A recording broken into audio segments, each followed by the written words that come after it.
नमस्कार दोस्तों, stock talk bye Manoj Gupta में आपका स्वागत है।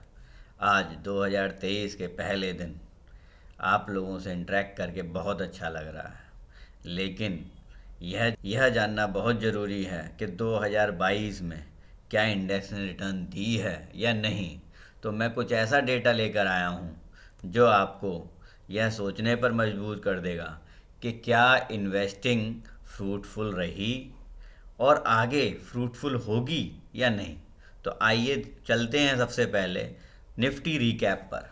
निफ्टी रिकैप में हमने देखा दिसंबर 2021 में इंडेक्स क्लोज हुआ था 17,354 पे, जो जिसके बाद निफ्टी ने कभी डिप लिया, कभी ऊपर आई, कभी डिप लिया, कभी ऊपर आई। जून में लोएस्ट लेवल पे थी निफ्टी 15,780 पे, जो बाद में दिसंबर 22 में बंद हुई है 18,105 पर। यानी कि निफ्टी का अगर हम रिटर्न निकालेंगे तो वो था मात्र 4.32%। 4.32% का मतलब अगर हम एफडी में अपने पैसे रख देते तो हमें इससे ज़्यादा रिटर्न मिलती और कोई टेंशन नहीं थी कि बाज़ार गिरेगा या बढ़ेगा। यानी कि निफ्टी ने उतनी अच्छी रिटर्न नहीं दी, यानी कि इन्वेस्टर्स वहीं खड़े हैं एक साल पहले जहां से चले थे। तो 2023 में हम क्या ऐसा डिफरेंट करें जिससे कि ये रिटर्न बढ़ जाए। देखिए, हो सकता है आगे का समय इन्वेस्टर्स के लिए ना हो। उन इन्वेस्टर्स के लिए तो बिल्कुल ही ना नहीं है जिन्होंने सिर्फ किसी भी स्टॉक पर आंख बंद करके पैसे लगाए हों और ढेर सारे पैसे बनाए हों। अब वैल्यू इन्वेस्टिंग का टाइम है, जब आप टेक्निकल, फंडामेंटल या और भी चीज़ें देखकर इन्वेस्ट करते हैं तभी स्टॉक्स के थ्रू आपको रिटर्न मिल सकती है। इंडेक्स में डायरेक्ट पैसा लगाने पर अगले 2 साल में, 3 साल में या पर्टिकुलरली बात करें 2023 में पैसे बनने वाले हैं, इसके उम्मीद बहुत कम है। तो क्या ध्यान रखना है ट्रेडिंग करने के लिए ताकि हमारी रिटर्न कम से कम एफडी से ऊपर तो जाए। उसके लिए मैंने कुछ छोटी छोटी टिप्स बनाए हैं और आगे भी उसी तरह के छोटे छोटे टिप्स मैं आपके साथ शेयर करता रहूँगा। तो आइए सबसे पहले ये देखते हैं कि क्या करें जिससे हमारी ट्रेडिंग इम्प्रूव हो। सबसे पहले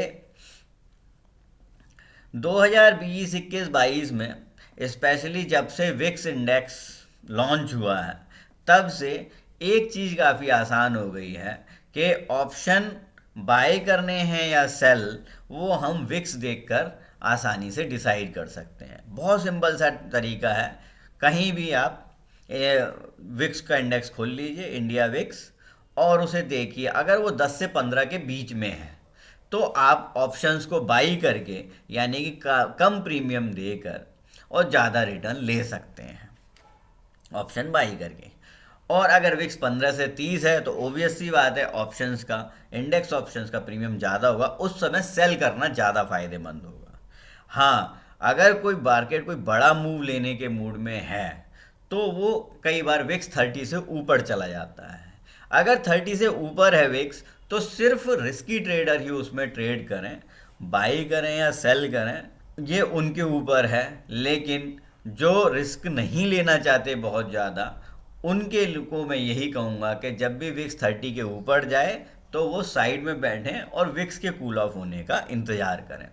दूसरा, पोजीशन साइजिंग बहुत ज़रूरी है।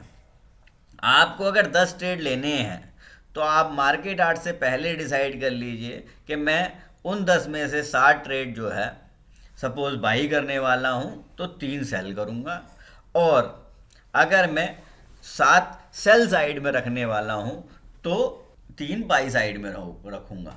इससे हो सकता है आपका प्रॉफिट घट जाए, लेकिन लॉस होने के चांसेस, यानी कि कैपिटल लॉस होने के चांसेस बहुत कम हो जाते हैं। साथ ही अगर आपने P&L रेशियो पे वर्क कर लिया, प्रॉफिट एंड लॉस रेशियो पे, और वो आप 3:1 के हिसाब से चल रहे हैं कि भाई अगर मैं प्रॉफिट लूँगा तो 3 रुपये का लूँगा और लॉस लूँगा तो 1 रुपये का, तो यकीन मानिए इन दोनों को फ्यूज़ करने के बाद आप कभी भी लॉस में नहीं निकलेंगे, किसी भी महीने में नहीं। मंथ बाय मंथ आपकी ट्रेडिंग इम्प्रूव होती जाएगी। इसके अलावा जो सबसे इम्पोर्टेंट चीज़ है जो ध्यान रखनी है वो है ईगो। इसको बाजार से लड़ने की जो आपकी इच्छा होती है उसको हमेशा साइड रखें। Market is always superior than us, they have more money than us. अगर हम उनसे लड़ने की कोशिश करेंगे तो मार्केट हमारी सारी कैपिटल को खा जाएगा। बहुत सारे लोग एक ट्रेड गलत होने के बाद उसमें एसल नहीं लेते हैं, दूसरा तीसरा या एसल ले लेते हैं तो उसी दिन उन्हें वो पैसा वापस रिटर्न निकालना होता है। इस कारण से काफ़ी सारा नुकसान उठाते हैं। तो मैं आप लोगों से अपील करूंगा कि ईगो को साइड में रखें। अगर एक या दो एसल लग गए हैं तो उस दिन ट्रेडिंग बंद करके भी बैठा जा सकता है, जिससे कि आपको बड़ा नुकसान ना आए। अगर कैपिटल बची रहेगी तो आज नहीं तो कल हम पैसा बना ही लेंगे। अब हम चलते हैं अपने चार्ट्स की ओर। इस हफ्ते क्या डिफरेंट हो सकता है, चलिए उसको देखते हैं। सबसे पहले बात करेंगे निफ्टी की। निफ्टी में मैंने फेबोनिकी रिट्रेसमेंट लगाई हुई है। ये रिट्रेसमेंट मैंने 5 दिसंबर के लगभग ही लगा ली थी, है ना, क्योंकि मुझे ये था कि अब ये काफ़ी बड़ा मूव लॉन्ग की साइड बन चुका है, अब ये शॉर्ट की तरफ जाएगा। और उसके कारण ही हमने दोनों तीनों लेवल जो इसने तोड़े नीचे की तरफ, वो लगभग सारे के सारे प्रॉफिट अर्न किया है। अब मंडे को मार्केट कैसा खुल सकता है, इस वीक मार्केट कैसा रह सकता है। देखिए मंडे को मार्केट जो है वो मोस्ट प्रोबेबली नीचे ही खुलेगा, लेकिन अगर वो 18,060-70 के नीचे ज़्यादा देर नहीं टिकता है तो मार्केट के बाउंस मारने के चांसेस अधिक हैं और वो आपको ऊपर 18,300 और 380 तक भी जा सकता है। अगर 18,060-70 के नीचे मार्केट टिकती है तो मार्केट आपको 17,800-900 के बीच में भी रेंज दिखा सकती है। इस हफ्ते की इस रेंज को ध्यान में रखते हुए नीचे 17,800 और ऊपर 18,300 350 तक, इस रेंज को ध्यान में रखते हुए आप अपने trading strangle, option strangle, straddle वगैरह बना सकते हैं। अब आते हैं बैंक निफ्टी की ओर। बैंक निफ्टी में भी उतना बड़ा फॉल नहीं देखने को मिला जितना बड़ा हमें निफ्टी में देखने को मिला। बैंक निफ्टी ने अपने 2 ही लेवल तोड़े और बहुत तेजी से बाउंस बैक मारा। अभी भी पीएसयूज, बैंक्स बहुत अच्छा परफॉर्म कर रहे हैं। तो बैंक निफ्टी में जो कमजोरी है वो बहुत कम दिखाई दे रही है। बैंक निफ्टी में भी आप जो है 42,600 की सपोर्ट लेकर बाई कर सकते हैं। जैसे ही मार्केट थोड़ा बहुत और नीचे आए 42,600 620 पे आप बाई कर सकते हैं और उसके बाद एसएल लगा लें 520 का और टारगेट आपके होंगे 43,400 420 तक के। तो ये इस तरीके से आप बैंक निफ्टी में प्ले कर सकते हैं। इसके बाद हम आते हैं कि अदानी पोर्ट एक ऐसा शेयर दिख रहा है जो शॉर्ट किया जा सकता है।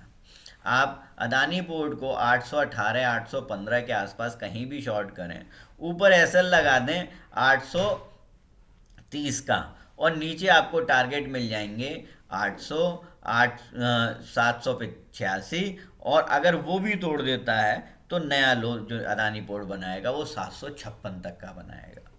इसके बाद नेक्स्ट आते हैं पीडीलाइट इंडस्ट्रीज। पीडीलाइट में भी बहुत शानदार एक शॉर्ट सिग्नल दिख रहा है। बहुत लंबा फॉल पीडीलाइट लेकर आया था, उसने फिर बाउंस करने की कोशिश की, लेकिन ये स्पाइक ये बताता है कि इसका बाउंस जो है वो टिक नहीं पाया। तो पीडीलाइट को आप अगर आप सेफ ट्रेडर हैं तो शॉर्ट करें 2540 के नीचे, और अगर आप थोड़ा रिस्क ले सकते हैं तो जैसे ये 2560-70 के बीच में आए वहीं से शॉर्ट कर सकते हैं। ऊपर एसएल आपका जरूर 2615 के आसपास का बनेगा। नीचे आपका पहला टारगेट जो होगा वो होगा 2517 का और दूसरा टारगेट होगा 2470 का। तो इस तरीके से आप पेडीलाइट को भी शॉर्ट कर सकते हैं। टाइटन मुझे लॉन्ग दिख रहा है, इसने एक इनसाइड कैंडल बनाई है, ऊपर ब्रेकआउट देने की कोशिश कर रहा है, आप देख सकते हैं। तो अगर ये यहाँ से ऊपर चलता है तो अगला लेवल इसका जो है वो 2640 का है। उसके बाद नेक्स्ट अगर ये और फर्दर मूव करता है तो ये 2685-90 तक भी जा सकता है। इसका एसएल जो है वो आप 2550 लगा कर रखेंगे।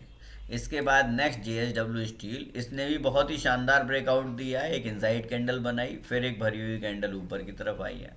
हल्का सा करेक्शन जो आया वो फ्राइडे को आया, last working day of the month.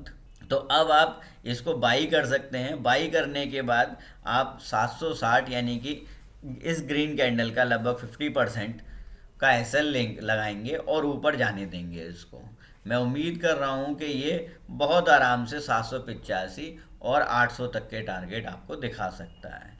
आज इन्हीं 4 स्टॉक्स के बारे में मुझे बताना था। इसके अलावा अगर आप चाहें तो हमारी सर्विसेज को ऑप्ट इन कर सकते हैं, हमारे व्हाट्सएप ग्रुप से जुड़ सकते हैं 7678193636 पर मैसेज करके, या हमारे यहाँ डीमैट अकाउंट खुलवा सकते हैं 9818246128 पर कॉल करके। आज के लिए इतना ही दोस्तों, धन्यवाद।